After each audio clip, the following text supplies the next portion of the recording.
Thank you all so much for joining us this afternoon. I'm so excited for our webinar this afternoon. Anyone else just tired of the guessing game whenever it comes to understanding what recruiters are really looking for or what's going through our minds whenever we are midst in an interview? Today, we brought together a panel of seasoned recruiters within the IT space to hopefully help you gain a deeper insight of what recruiters are genuinely looking for whenever they're seeking out candidates. So throughout this hour, we'll take you behind the scenes of the recruitment process to help you understand the hiring game and uncover the truth about what makes candidates stand out. So to kick us off, I wanted to go ahead and introduce myself. My name is Nicole Parsons. I am thrilled to be your host today for today's webinar. I serve as a recruiter and career coach here for Arkansas Center for Data Science, and where I've had the privilege of contributing to our mission for the last 2 years. In my role, I concentrate on the apprenticeship program, a vital initiative that helps individuals embark in their IT journey. I'm also passionate about helping guiding candidates along in their IT journey, just able to offer some valuable services like resume reviews and mock interviews, just to help boost your chances of success in the IT space. And then beyond my work here at Arkansas Center for Data Science, I proudly serve as the Workforce Readiness Chair for NOARC, which is our local branch of SHRM. This role has helped me be able to connect with some other HR professionals from various organizations, enabling me to gather a wealth of knowledge and the best practices within this field. But that's enough about me. We have some amazing panelists. I want to turn the mic over to Kurtis Denton if you are ready. The floor is all yours. I'd love if you could just tell us a little bit more about your background, the current company you're working for, your current role with them, and then maybe some positions that you typically hire for. Sure, absolutely. Thanks for having me today. So my name is Kurtis, and I'm our team lead for us here at First Orion. Also in senior talent partner and to help with some of the recruiting, as well as just kind of taking care of some day-to-day items for our talent team. If you're not familiar with First Orion, we do a couple things. So historically, we are the scam solution provider for T-Mobile. What that means is if you are on that network in T-Mobile and you get a call and it says scam likely on your caller ID, we're the ones actually identifying those calls in the network and pushing them to your caller ID so you know not to answer the call. So we've done that historically. We have that for them. And then over time, though, it became really evident that no one really answers the phone anymore. You know, you get a call from a number you don't recognize and you just don't answer it, you ignore it. But yet there's a lot of businesses that need to reach you and that you would want to talk to if you knew it was them, maybe doctor's office, maybe your bank, number of reasons. And so what we've done is develop some technology that allows the companies to be able to identify themselves to you when they call through caller ID, as well as even the reason for the call. So it's pretty cool technology we're working on and we're building here, and been real happy to be here over the last almost 2.5 years now. Over the last 20 years, though, I have spent all my time in recruiting through different industries in various levels and enjoyed every bit of it. And just continue to really like being in recruitment. There's a lot of ups and downs through it. It's very cyclical. All the challenges you face in finding a job, we kind of have equal challenges in finding the best fits for the company. So it's just something I always enjoy, working with those puzzle pieces, so to speak, and making the best team for the company I'm with. Here at First Orion, we hire for a number of technical roles. It can be something as common as software engineers. It can be a lot more niche into more of a product analyst, product managers, data analysts, data scientists. We kind of have the gamut of roles in tech just because of the technology we do work on. And so throughout the year, we do have both technical and non-technical roles come available every once in a while. And it's just as a great place to work here in Arkansas. I think we're an employer of choice and enjoy being a part of that and really finding all the right fits for our team. Awesome. Thank you so much for sharing that. Karla, would love to turn the mic over to you now, a little bit about your background, current company, role with them, and positions. Absolutely. Well, thank you so much for having me, Nicole, and happy to be here. And thank you all for your time today. My name is Karla DeFreitas, and I am with Gainwell Technologies. And I actually lead a team of recruiters more on the university relations and campus recruiting space. So we have a lot of opportunities to connect and reach out to local universities, not only within the state of Arkansas, but also in other locations across the U.S. And we partner with them in recruiting efforts for early talent. And that's my area specifically. But aside from that, I've also recruited more tenured and experienced folks as well. At Gainwell, we recruit all tech type roles, but also a lot of non-tech roles as well. On the tech side, we basically developers, lots and lots of developers for different areas of development, front end, back end, full stack, and everything else in between. We have project managers, business analysts, somewhat similar to what Kurtis said. So pretty much embodying everything technology-wise. We also have a very, very large space in analytics and security, and specifically because Gainwell Technologies is a healthcare technology company. So we handle a lot of very critical data and information. And in healthcare, there's a lot of information out there. We have an entire, for example, immunization registry space. So you can just imagine the data collected. If I had that, we have this really cool infographic that shows kind of how much data we actually manage or handle. And you're talking about in the billions, not millions, but billions. So lots and lots of data. So analytics is huge. And then, of course, the security side, very important to ensure that the information we house is protected and secure from others. Just a little bit about Gainwell, healthcare technology. So what we do is we partner with state and local governments. For example, Arkansas is one of our clients. And what we do is we deliver software solutions that they then are better equipped to render the Medicaid services to their constituents. So it's very much about supporting not only members, which are the folks that receive the Medicaid services, but also providers, the doctors. And so we have a whole network, and we support, every state has different programs. And so based on their demographics, so we have all kinds of projects going on throughout the entire country. We are found in every single state in the union. And right now we're a little bit over 13,000 employees nationwide. And that is all. About me, my background. I'll just go into that really, really quick. So recruiting has not always been my space, but something that I think I've always done in all the roles that I've had in the past. Very, very much gravitate towards it. I love to see people succeed. I love to help and develop folks get to the right place and really take off in whatever it is that their journey may be. I started as an elementary educator. I was a teacher for several years, and just over time went into the corporate side. But right before I hit corporate, I was actually at the college, in the college area or in the space in career services. So I actually worked with young adults that were ready to start their career journey. And so I worked a lot with developing resumes, helping them prep for their interviews, and just getting ready for that big, big moment that was really, really important.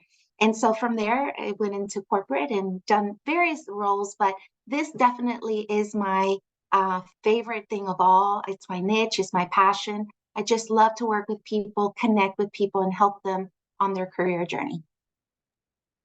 Perfect. Thank you both so much for sharing that. See, even recruiters, we're not above being asked to tell you a little bit about ourselves. That's just the nature of the beast. So of course, I would be doing us a disservice if we didn't quickly do a plug about ACDS, nonprofit. Whole mission is to grow and retain IT talent in Arkansas. Like I mentioned, we help connect candidates to some free training resources. We help with mock interviews, resume reviews, anything that we can do to help candidates along in their IT journey. Then on the other side, we're partnered with companies across the state, like First Orion and Gainwell, to be able to put candidates into my IT positions. So that's just kind of us in a nutshell. I don't want to spend too much time here because I want to get into some of the great questions. So the first stop in your job search is going to be your resume. So Karla, if you don't mind, I'd love to ask you the first question, and we can kind of get Kurtis's opinion as we go through here. But Karla, what's your perspective on incorporating summaries or an objective statement at the beginning of a resume? And then what do you think it should convey to catch a recruiter's attention if we do need it? Absolutely. So I think it is definitely something you wished you would include in your resume. This particular section of your resume really quickly grabs the attention of recruiters. It's an opportunity for you to really highlight your skills, your key skills, and your achievements and experiences that kind of relate to the role specifically that you're applying for. So someone who's much more experienced or tenured should definitely highlight those items in this particular section. I work with a lot of young adults that are starting and they may not have that extensive experience. So we kind of not do that. But someone who's worked a little bit more professional that has years of experience, I would definitely say yes. Highlight your biggest achievements, your skills that are relevant to the job role, and just, highlight that feature. That's you. It's your story. So you definitely want to include that. Awesome. Any differing opinions from you, Kurtis? No, not really. To I guess piggyback off that is sometimes what I see quite frequently is all these summaries or the objectives tend to blend together because people see it once, they like what they see, and there's fancy words, buzzwords, things like that, and they all seem to be the same. So I would say if you're going to do a summary, do an objective, what you want to stand out a little bit, kind of take some of those buzzwords out and be very straight into the point. This is why I would be good at such and such company, is because I can bring this, whatever it might be, list your reasons, but just use terminology, use those words that might be a little more straightforward rather than just filled with good sounding buzzwords, because chances are 80% or more of the others that have done that are doing the same thing. And so it doesn't make you stand out. So that would be the only other thing I would maybe add is it's not wrong. I don't want to say it's wrong, because every individual, every recruiter you talk to, every company will have their own preferences. And that's part of the challenge. And that's part of why we're here, is because it's like, well, there's no one right way to do it. But that might be something to look at if you're not getting the results you want. You could maybe because you're not taking full advantage of that summary, and maybe just communicate that just a little differently. Yeah, I think candidates that have been with us for a while, they've heard our team talk on these and our opinions. But we always tell them every recruiter is different. What bothers me is not going to bother someone else. And so don't let my opinion be all be all for these. So that's why we wanted to have you here today, just to kind of get some differing opinions, hear some other recruiters from different industries, and see what you guys think as well. So Kurtis, since I have you, we all know recruiters only spend like 4 to 5 seconds reviewing a resume. What are some of those key factors that grab your attention specifically when you're reviewing candidates' resume amongst like the hundreds of applications that may come through? Formatting. I mean, that to me kind of stands out really big. And I don't mean make it as pretty as possible. I need you to, separate the information well, but at the same time, take advantage of the information that you want to provide or in the space that's on the resume. But formatting to me grabs my attention. I might be a little different than most. I'll usually always spend a lot more time reviewing resumes just to make sure I'm not missing anything. But sometimes, again, different. I'll probably be the exception here, but the more I see on a resume, the more I'm intrigued to really dive into it. The more simple it is and clean and good, which is great and makes it really easy to read. I tend to find myself maybe just skimming over it because there's not a lot of meat in there, because I can see it all very quickly and easily. So again, no, I don't think right way to do it, but to me, formatting makes a big difference in, if it's going to really attract my attention. But again, I think very individual to preference. Yeah, that's so interesting because I know I'm almost the opposite. When there's so, because I've had resumes that are like so narrow and there's so many words on there. I'm like, I can't get my eyes to focus on any one little section. So that's really cool to hear. Karla, what about you? Yeah, I think I'll piggyback, Sam. Mhm. It has to, the formatting needs to be clear, the headings clear, the sections, and really see where things are and not just kind of jumbled everywhere. Really clearly define your areas, the sections that you're highlighting on your resume. I'll also say that I look for data numbers. So wherever you have an opportunity to quantify your accomplishments and highlight how you were able to contribute or make an impact in that particular role, I look for that too. Not just so much what you did, your job, or the actual day to day, but more of your accomplishments and how you would stand out. Make sure that it, again, visually appealing, make it look good. It's true when you have even as something as simple as proofreading. Believe it or not, I see some that were not proofread and have spelling mistakes in them. And that's, you're not taking the time to really put the effort in delivering something, a quality document, right? So tailor it to the industry or the job that you're applying to. That's how I know that you've taken the time to really work on that document as well. Those are just a few points I would highlight as well. Awesome. So speaking of tailoring it for that specific company, Karla, it seems like you are very pro tailoring your resumes, making sure that it is on that side. Kurtis, what do you think about it? Do you think that we need to tailor all of our resumes for that specific company? Yes, I do. And for two reasons, I think mainly. One, if your experience isn't directly correlated with the role you may be applying for, but has a lot of like overlap, I think that would be helpful for you, is to be able to tailor your resume to that position and show how your prior experience does attach to that. Make that connection for the recruiter rather than just assuming that they know that connection. But also to me, again, it's like Karla mentioned, a resume is an opportunity to stand out. And you would be really surprised at the number of resumes that are just pretty vanilla, the same information. They don't necessarily put in any sort of work ahead of time or research.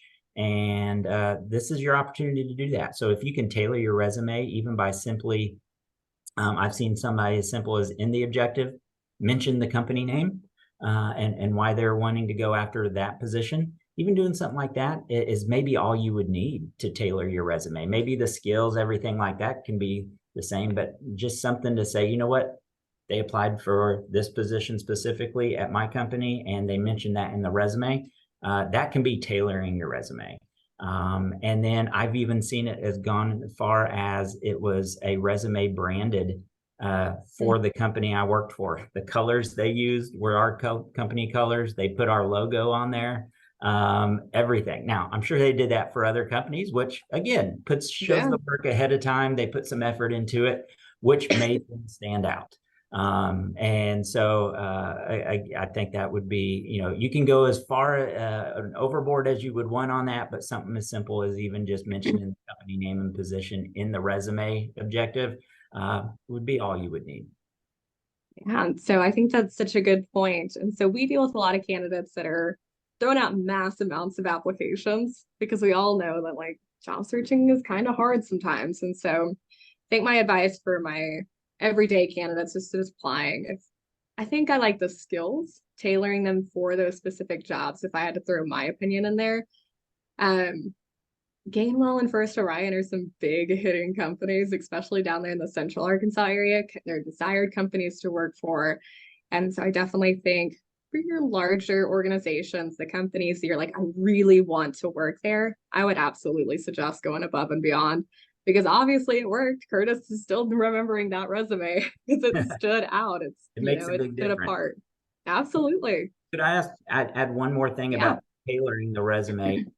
And this is at a core of everything. Name your resume Yes. Something very specific. And again, I use the opportunity to put the company name. It can be first name, last name, resume, dash, the company name you're applying for. Something as small as that tailors your resume. It shows, again, the work that you're putting in, the effort you're putting in. Now, at the end of it, you may have a folder of 50 different resumes all titled, the same, but with the company name, which is okay. But again, I only see that I was sent one that had first name, last name, resume, and then my company name, First Orion. That's one small thing you can do to tailor a resume. And it's not, 1, 2, 3, 4, 5, 6.pdf. Small things like that can make a big difference when you tailor it. Absolutely. So, Karla, what do you think about like employment gaps where we have large areas on our resume where they stayed home for a couple of years, we had sick relatives, life kind of happens sometimes. So how do you think about how do candidates present that on a resume that's not going to dissuade a recruiter from calling them or that's going to bring up any kind of red flags or anything like that? That's a great question. So I really don't think about those scenarios, but really we all have gaps potentially for one reason or another. Especially in the world right now, we've seen a lot of companies shifting, restructuring, organizational changes, and folks have experienced maybe layoffs, something as simple as that, or maybe someone who wants to take some time to stay home with their family. And those are all respectful reasons. So I think the most important thing is when you are asked a question, it's just to be very honest with the situation and really just speak just very genuinely and honestly and make it a positive thing. So for example, I'll give you an example of what I mean by that. So someone who may have experienced a layoff, right? So you can basically just high level explain to them the organization I was a part of had some restructuring and my area of the business was impacted. And so therefore, it displaced me for several months or I've been displaced. But during that time, you can say how you've been working on yourself to try to get back into the workforce once again. And so you're really excited about this opportunity and look forward on how you can contribute into your organization or the organization you're interviewing for. So really being forthcoming in your truth, being genuine about the situation, and then just how excited. So kind of change it to the excitement that you have and coming back and what you would like to do and what would you like to do to contribute. And really, recruiters understand, we're empathetic, we understand we work with people and situations happen. Either sometimes they're unexpected, like maybe there is a situation, a family death or a family member death or something that caused you to step away from work for a moment. But saying how you stay current in the industry, maybe some additional learnings that you may have taken on, just, for example, a layoff, you went back to school, for example, you want to equip yourself to get back into the workforce and better prepared or do something different. Those things are all just various examples. And I think that as long as you're honest, kind of share, don't get too much into the weeds, don't overshare, because you don't want to go into that either, because that could be kind of awkward. So focus back on how you want to get back to work and so forth. So that would be what I would say. Awesome. Anything to add to that, Kurtis? No, I'd echo everything Karla mentioned. I think that's just fine. The only thing you might run into in some technical aspects or some technical roles would be the technology that changed in the time you're away. And that might be your challenge. It wouldn't necessarily be the career gap itself. It might just be that the technology that company may be working in now is far different than what it was when you left the workforce.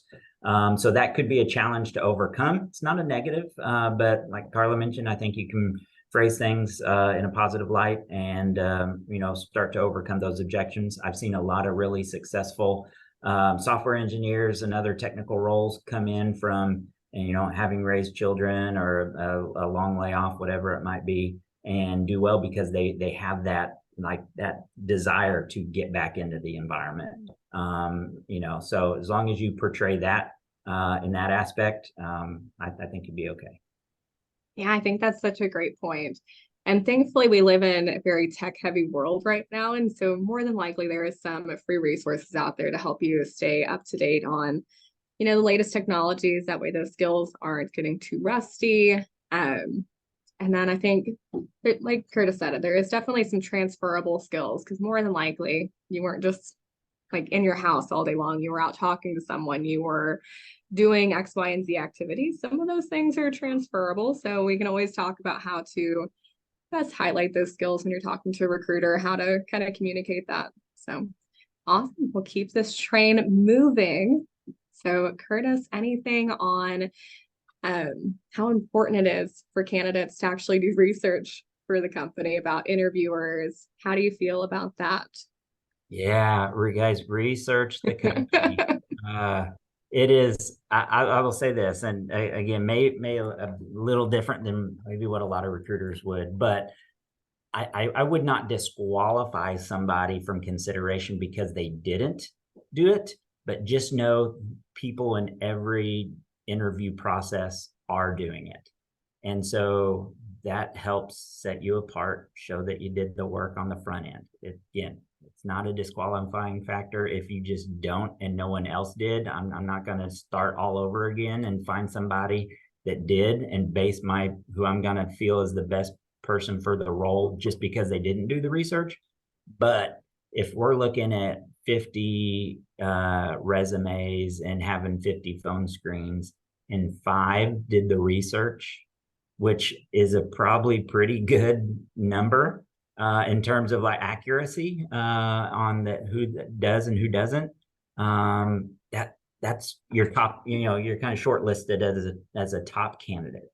So I wouldn't make that one that would rule you out. I would definitely do the research, know what you're getting into, show that you've done the research. Even if you try and you're wrong, it's okay to be wrong. I mean, First Orion's kind of a hard company to like say what you do. It just is. And I've had some people, tell me, and it's not all that, correct, but you know what? They put in the work, they tried, they did their best that they figured that they could, and I can help connect those dots for them. It's not a negative in my view, but it's just a thing that will help set you apart. Absolutely. Karla, anything to add to that? I think echoing the same sentiment that was just shared. I'd say, when you are interviewing, it's you want to make sure that this company is the company you wish you really see yourself being a part of. So doing research can kind of bring that to light. You'll learn about the company culture. Does it align with your values? Understanding the mission. And so when you are in the midst of that interview, you can also ask some really meaningful questions because you've done some research about what they do. And it gives you an opportunity to really share maybe your skill set and how it aligns with their mission and your values as well. So it just really allows for a better conversation, I think, in that interaction when you're engaging with the recruiter. It goes a long way for me. Of course, there's an error, it's no biggie, but definitely it does, show that you have put some effort in trying to understand the business a little better. And I'm especially interested in the culture and the values, right? I want to go make sure that I'm interviewing with a company that shares similar values that I can really see myself being a part of as well. So that's important, I would say. Absolutely. I think your enthusiasm shows through more when you can align your values with the company's. So by having done your research, that comes across much better. Not necessarily the fact that you did the research and you do it, but you're communicating on a little bit better quality level because that does align. You are excited. That excitement does show through. Absolutely. I will just echo everything that both of you said. The only other thing I like to add, and I tell people this in our mock interviews, I'm like, you would be surprised how few candidates actually do your research. Like you said, Kurtis, maybe like 5 out of 50. And so when you do get a candidate that does the research, that came prepared and was able to tell you a little bit about that company, I'm like, oh, that's kind of refreshing. Okay, let's dive into that. But then also as a recruiter, keeping in mind that we are in like 5 interviews on average for like a low interview number per day.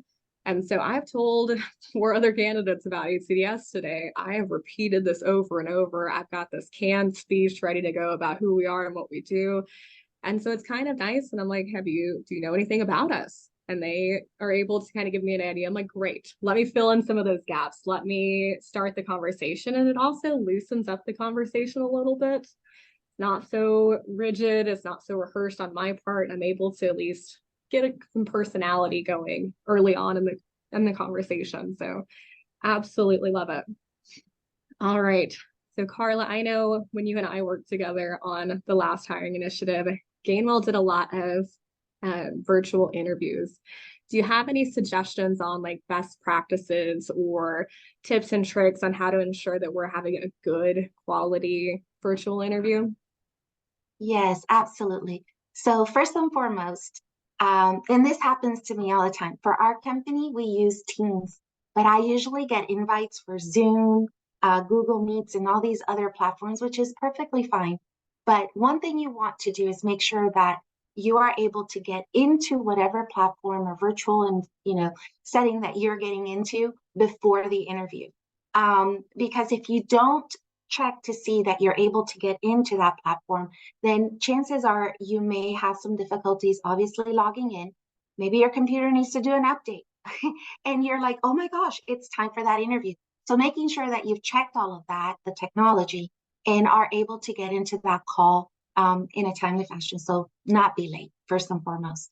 Second, if you have your camera on, please make sure that there are no distractions. So find a quiet place where there's nothing around you that's going to distract and take your attention away from the conversation you're having with the recruiter.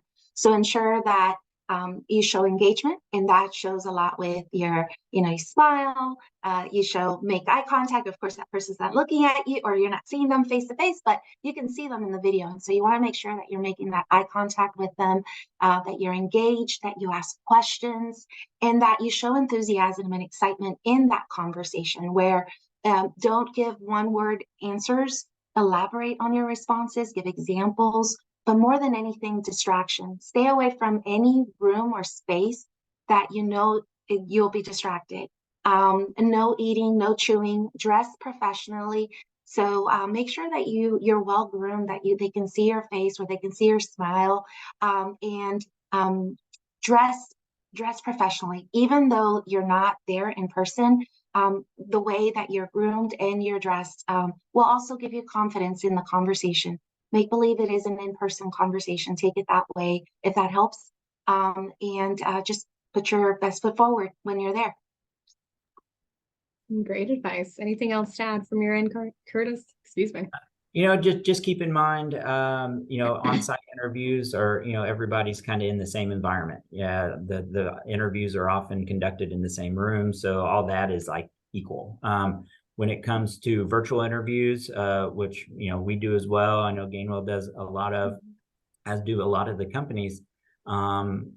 That's where variables kick in, and that's where things like Karla mentioned of like having the background kind of just clean and neat and clear kind of helps remove any potential distractions, anything that would set yourself apart in a negative way.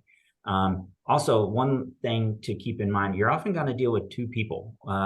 The recruiter, us, and we mentioned earlier, a lot of times we're gonna be more empathetic because we're in the business of people. We're gonna understand those variables. Hey, you were late, you had to pick up a kid, and so you had to take the interview in your car. That's not, again, gonna be a disqualifying thing. It's not ideal, but we understand we're people. But you also might have an interview with a hiring leader, the manager of the business, the leader of the part of the business that you're interviewing for. That is where you really need to make sure like things are shored up and you're presenting your best self forward, because they may not be as empathetic. You may not have as much latitude. So keep in mind who you're talking with. You might have a little more, latitude to, based on the circumstance. But just kind of keep that in mind when it comes to that too, because those virtual interviews, where something I might think is, okay, that's fine, it's understandable. If you're doing that with a hiring leader and you're taking a call or a video interview and you're having to do it in your car for whatever reason, it might not present itself in the same way as it would if it's, me.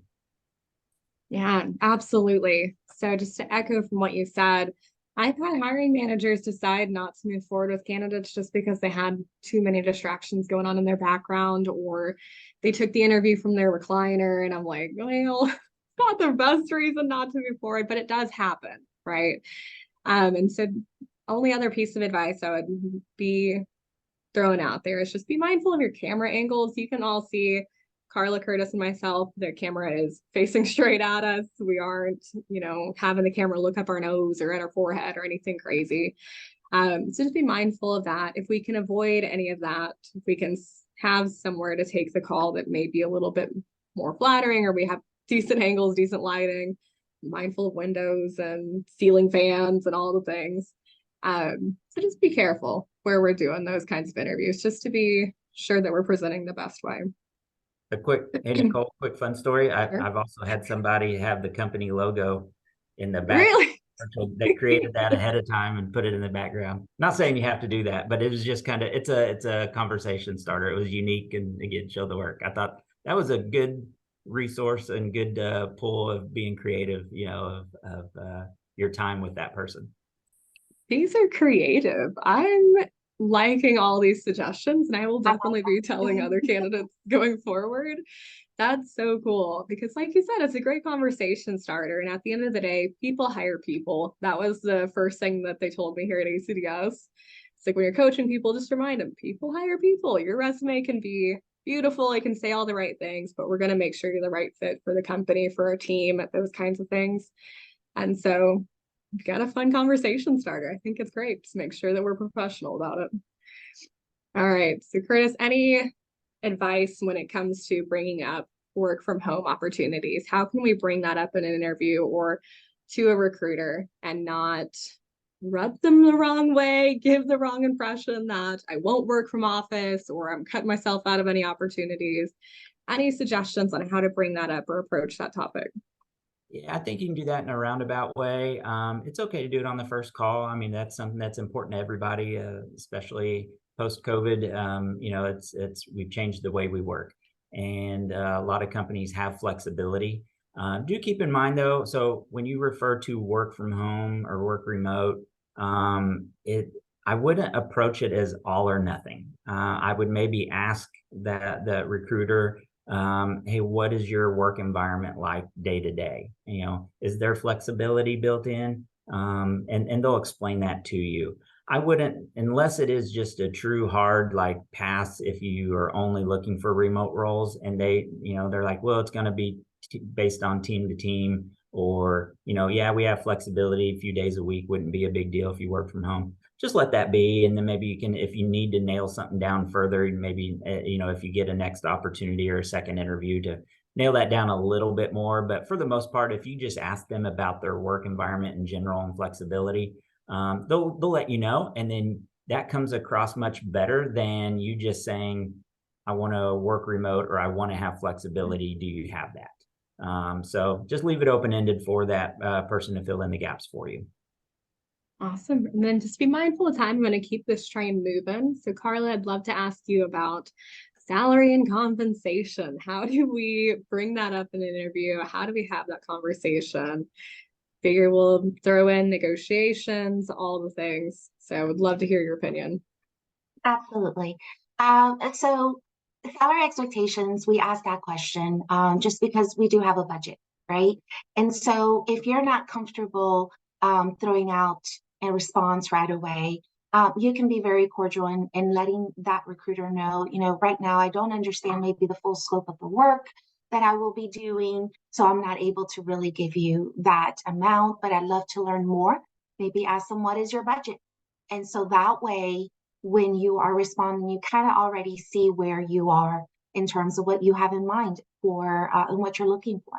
So, just kindly ask them that, what is your budget, or what do you normally pay for someone in this particular position? So, because if you do, then you're limiting yourself to possible negotiations. Or they'll kind of they have a certain budget and they know the budget potentially. And so they will keep you within that range, but it may not be what you're looking for. And then you can also share a range. So if you have a range in mind, not necessarily a specific number. You can share that range with them and be open and let them know that you're open to negotiating the salary as well. So those are my tips for that particular question. Awesome. Kurtis, any quick comments on that one before we move on? For the sake of time, no. I mean, Okay. it's an important topic, but there's so much you can go into it and so much nuance. I think, yeah, Karla covered it really well. I don't think there's a right or wrong, but just, give yourself some latitude there. Awesome. Yeah, we could definitely have a whole webinar just on that topic. So maybe we'll bring that into 2024. All right. So Kurtis, can you enlighten us on the importance of a LinkedIn presence? How can a candidate stand out on LinkedIn? Do recruiters actually go out there and search their LinkedIn profiles? What's the story? Yeah, I mean, at least for us and everywhere I've been, we live in LinkedIn a lot of times. And so LinkedIn, what I tell people, LinkedIn, being active on LinkedIn, creating content on LinkedIn, get you in rooms you would normally not get in. And meaning, even if you didn't apply for a role, a recruiter may follow you and see the content that you put out that shows your expertise. You can, rather than putting content out like you would in Instagram or Facebook, make it professional. Talk about the experiences you've had, talk about topics that are important in your field of expertise and what you're wanting to do out of a career, and kind of showcase those things, because you wouldn't normally have a daily conversation with the recruiter or a hiring leader. But if you post daily on LinkedIn, they're going to see that, and putting that information on their screen is essentially having that conversation. So it can put you in places and set you up well, even if you're not physically present there every day, but it'll put you in those rooms you wouldn't normally have gotten into. Absolutely. So just for the audience's awareness, if you don't follow Kurtis on LinkedIn, you should. He gave some great advice, had to take some tips about how not to start the webinar today. So that was a good so one. Fun. Yeah, I'm not serious. I'm not a serious person all the time, so I got to throw it. No, and it just shows that recruiters are people, and you kind of get to see some of our personality out there as well, get a better feel for, some tips and tricks that we share. But yeah, Karla, any recommendations on like personal branding on social media? And this can definitely span beyond just LinkedIn, but just kind of curious if you have any advice on that piece. Sure. So I'll give you my example. I love early career recruiting, connecting with early talent, understanding what the trends are in the market, what Gen Z is looking for, what is, all of that information. So I'm constantly doing research and understanding what that looks like. And that really does resonate with me. And so my brand is all about development, people, and connection. And so I go out into LinkedIn, for example, and I connect with people, but I also make sure that I repost or share thoughts in areas and things that align with what I'm looking for, with what is interesting for me and what I'm trying to accomplish, either it be for my role or just to continue to grow and learn myself, right? So that's your brand. My brand, I'm told, it's all about advocating and passion for connecting with people and recruiting early talent and advocating the value they bring into an organization. And so the content that I put out there or anything that I share or like surrounds that. So that's how people get to know me and what my role is and what my mission is, I guess you can say. And so what makes you stand out? What is your area? Are you a project manager? Do you love data and analytics? What does that look like for you? Put content out there that resonates with people that are in the similar and have similar interests as yourself. And that starts to kind of connect people in the dots of who you are and what you love and what you are all about. So that's just one way I would say you can stand out to recruiters. That would be my take on that. Awesome. And it does look like there's a question that was kind of related, so I want to throw that out there real quick. So it looks like they disabled all of their previous social media platforms, trying to figure out if we're going to get back into social media. but do you think you need to have your niche and human format figured out and set in stone before you recommend setting up a LinkedIn? I'll take that one. For me, no, you wouldn't need the niche. I don't even know that. I mean, I do in some extent, but this was something I was up against when I first started here at First Orion, because prior to that, I didn't really use LinkedIn a lot. And I don't use other social media platforms hardly at all. And so I'm like, well, I'm going to just start on something, because I always wanted to be at a place like First Orion, where it gives you all the tools and resources you need to do well and be successful and have all these things that you can showcase and show off and all that. And I was like, man, I'd be doing a disservice if I wasn't out there showing everybody. Not just that, but just helping people, teaching people in general. So I kind of do a little of everything still, but I just had to start. And starting led to like, okay, I get more responses in terms of like, career advice, or kind of behind the scenes look of how recruiting process is, and kind of help candidates through that way of just kind of peeking back the curtain. So I post a little bit about everything, and I just had to start. So that would be my advice, would be, just start, and then you're going to find what you like to write about, and just do that. It doesn't have to be niche to the career you're going to pursue.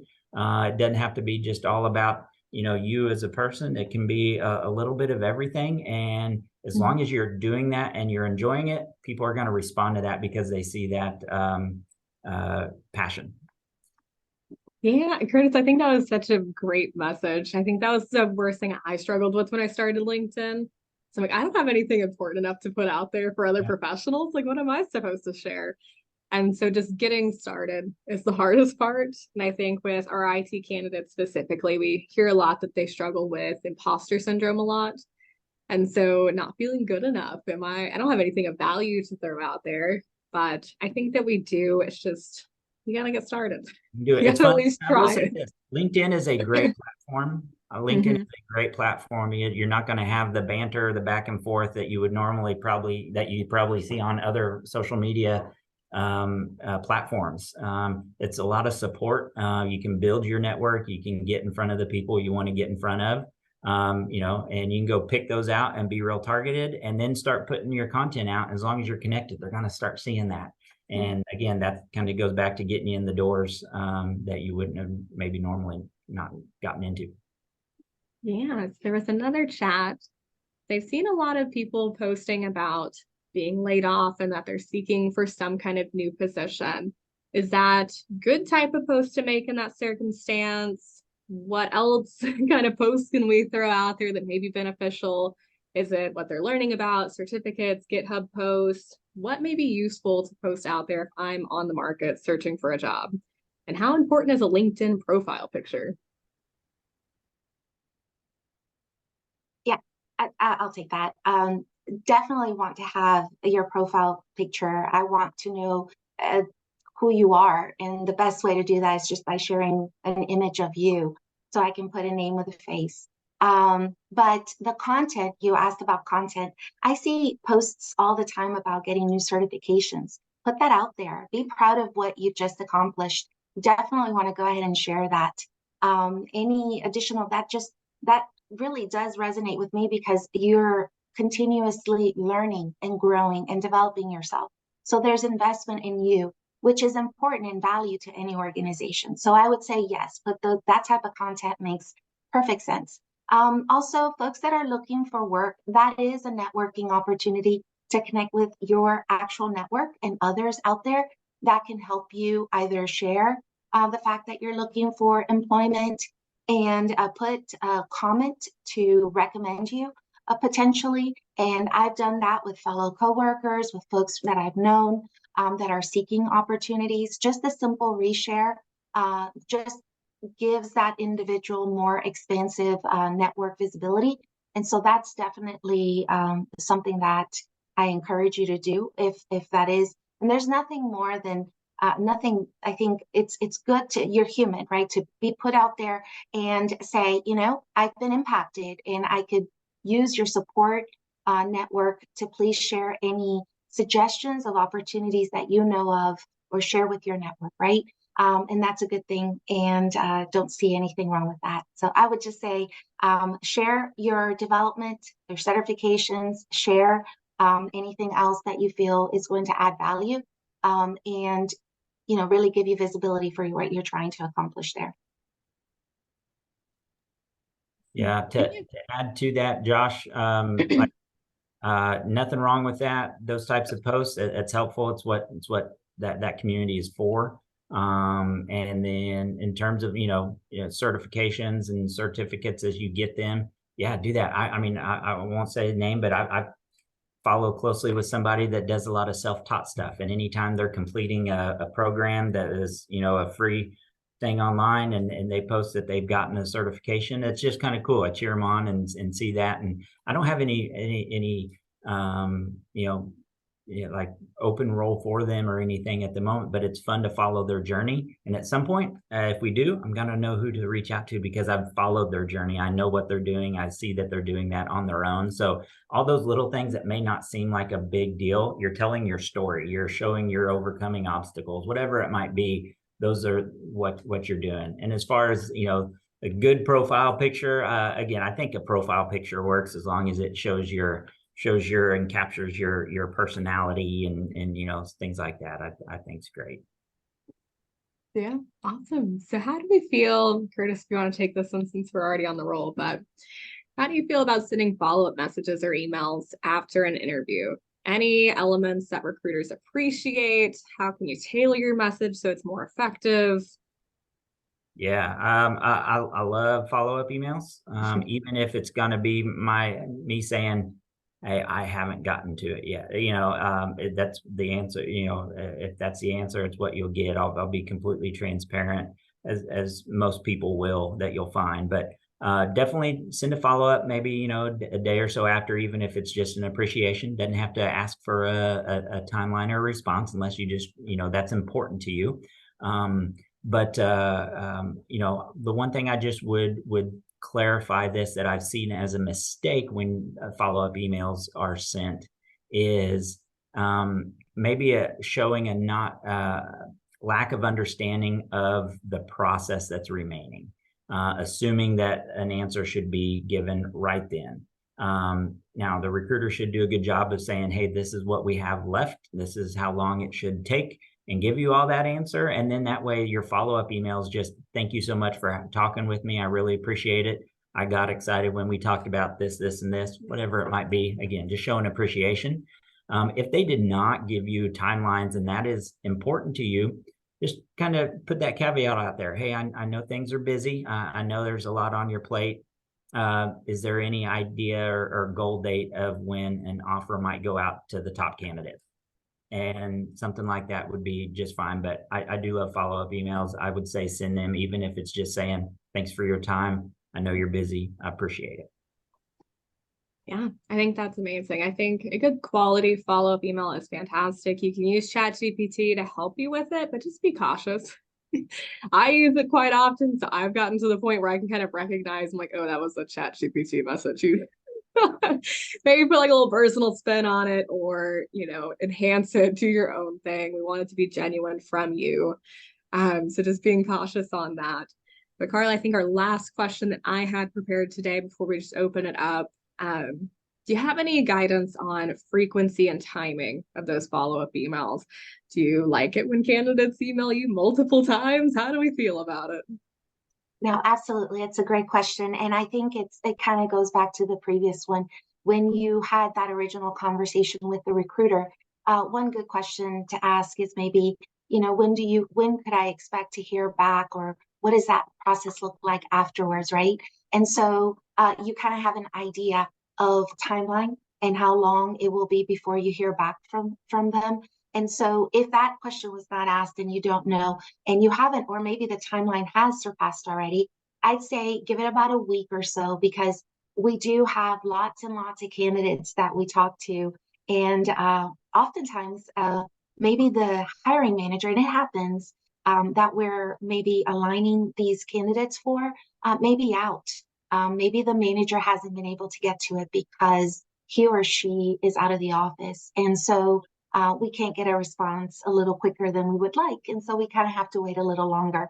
So I'd say about a week. Ask just as a quick check-in, see how things are going. And that recruiter should give you an idea or an indication of how much longer to wait, or I'll be forthcoming and say, like Kurtis said, to haven't gotten to it, or, we will be hearing back from leadership very soon and we'll get back to you. Give us about another week or so and we should have more information for you. So, yeah, I'd say about a week. Awesome. I think that's such great advice. My only other comment or thing I want to throw out there is I've heard a lot of candidates, the squeaky wheel gets the oil, and that may be true, but I would suggest just one good quality follow-up email, because I've had candidates that like once every other day are sending an email asking how things are going. And it gets a little bit frustrating. Like, okay, I don't know if I feel comfortable sending this on to a hiring manager, because are you going to email them multiple times? I don't, it just gets a little bit uncertain at that point. So just be cautious about how often we're following up with them.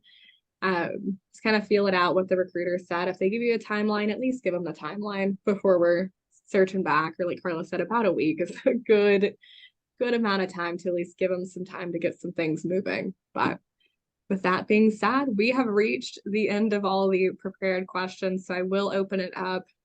We have any questions in the chat. I know there was one I didn't get to, so we will run through that one real quick before just open it up for everyone.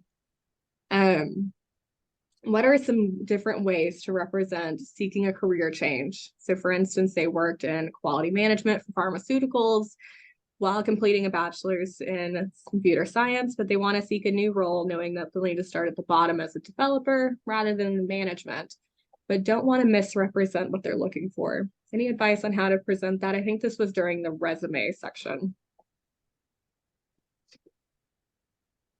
So someone transitioning from another, changing careers, maybe retooling themselves and learning new skills, I think that's commendable.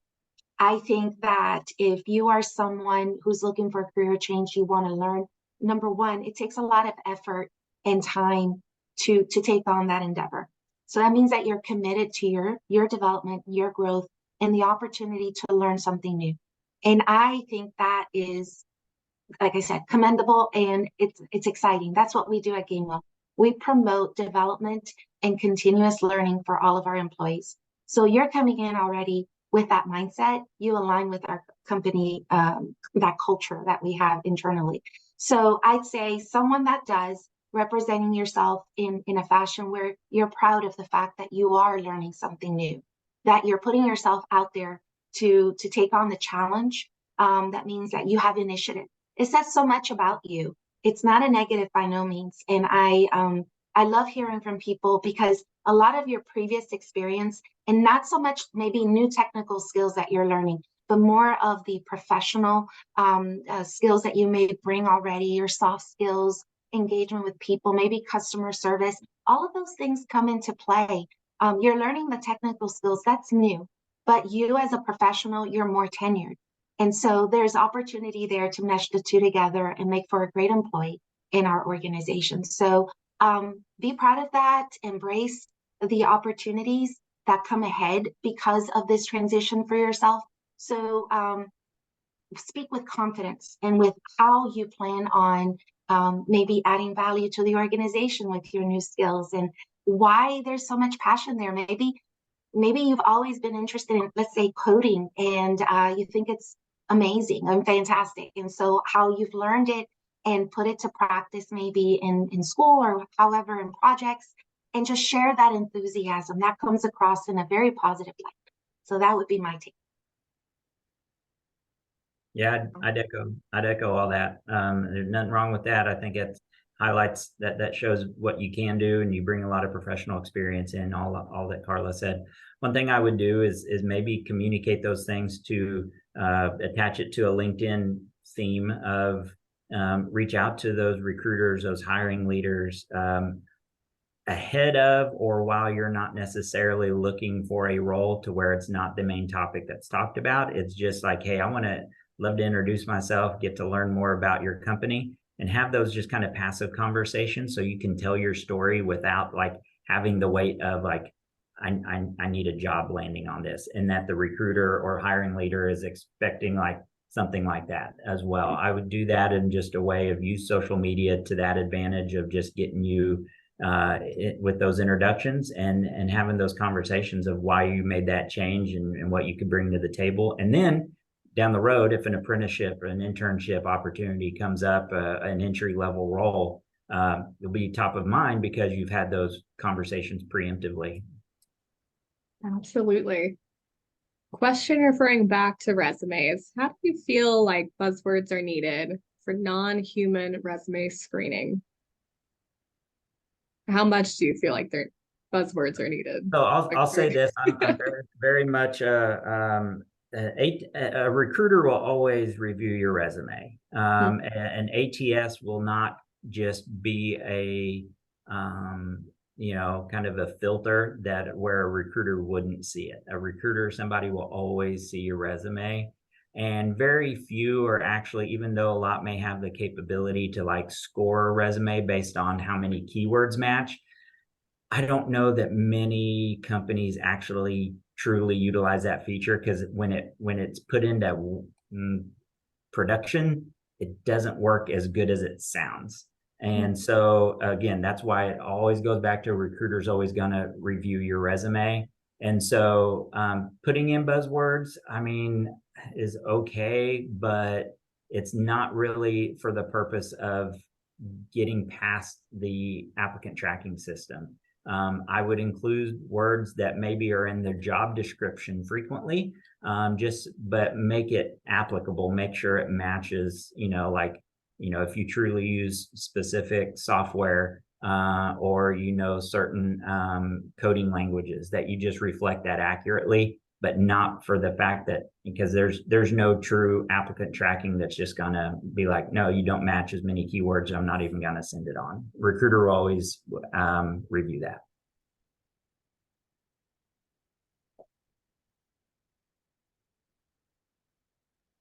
Awesome. I like this question. So Blake said they heard that if you don't upload frequently to your GitHub, that you shouldn't include it in your resume. I would love to hear your opinions on this. Any thoughts on it? Repeat that again. So if a candidate's not frequently uploading to GitHub, if they're not frequently active, do you think that they should still link it on their resume? Yeah, to me, because that shows a body of work. And now it might not be your most recent body of work, and you might look back and be like, oh, that's kind of embarrassing because it was just like, I wouldn't do that now, but it's still a body of work. It still shows what, you've done, the codes that you put in, built, whatever it might be.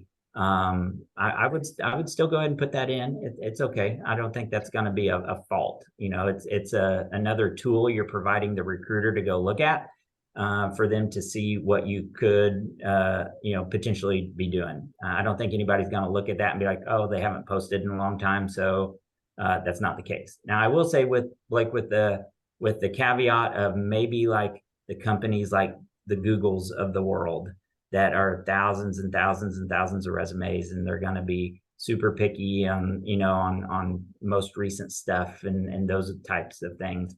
They're probably using that for filtering purposes, but a majority of employers, I'd say it's still a positive thing, even if it's a bit outdated.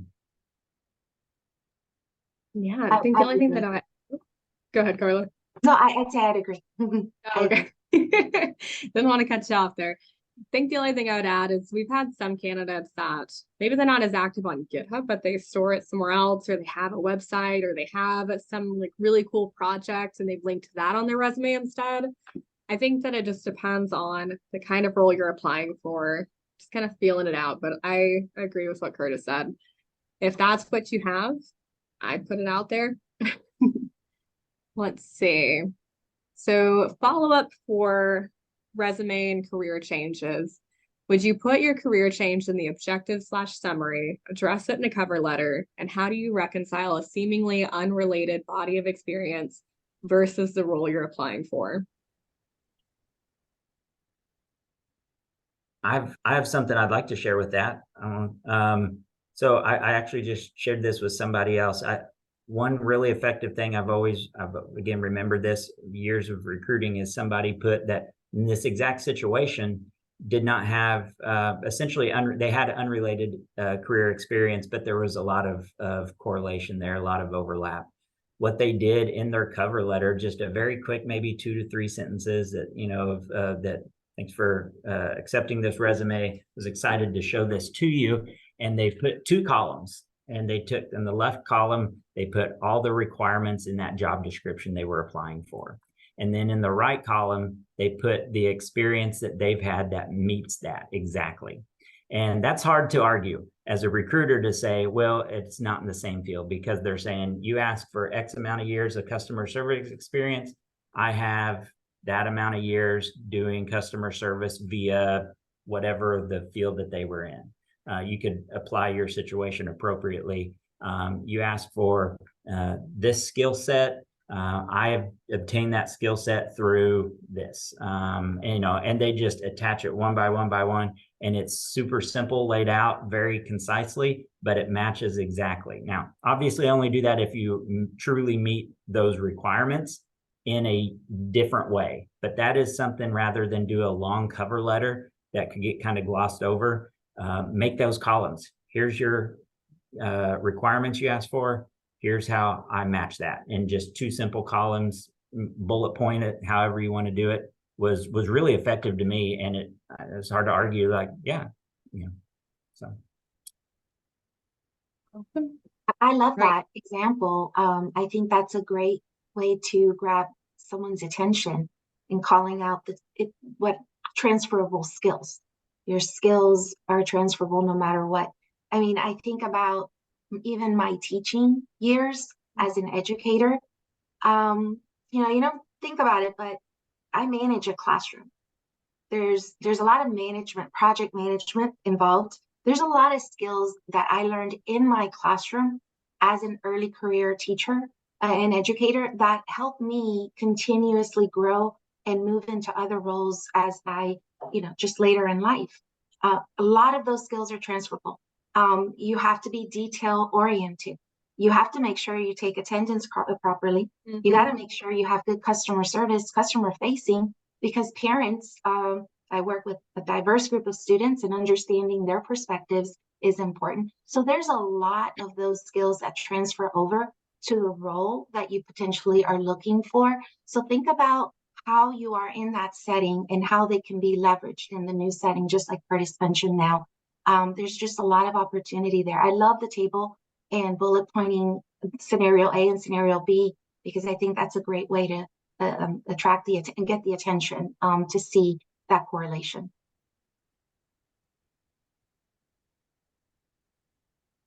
All right. This one looks like it's directly for you, Kurtis. Can you share a story where a candidate made the interview process very memorable or stood out to you the most? What did they do different, or what characteristic made it memorable? Captivating. Trying to think of a good one.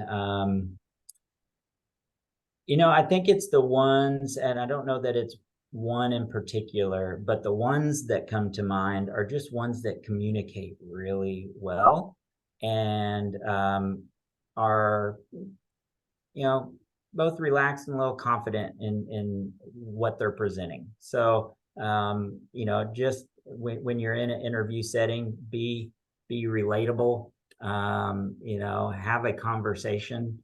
Those most memorable interviews are the ones I got to converse with, not just pepper with questions. I don't want to pepper somebody with questions and ask them and they send 1 or 2 sentences. What I love is when I can ask a question, they can answer it, and then maybe ask me a question right back. And you can do that just by immediately asking a question on the heels of answering something. And if it's relatable to the business, obviously you're like, you're explaining the challenge you work through. What kind of challenges could I experience here? Something like that. Those to me are the most memorable.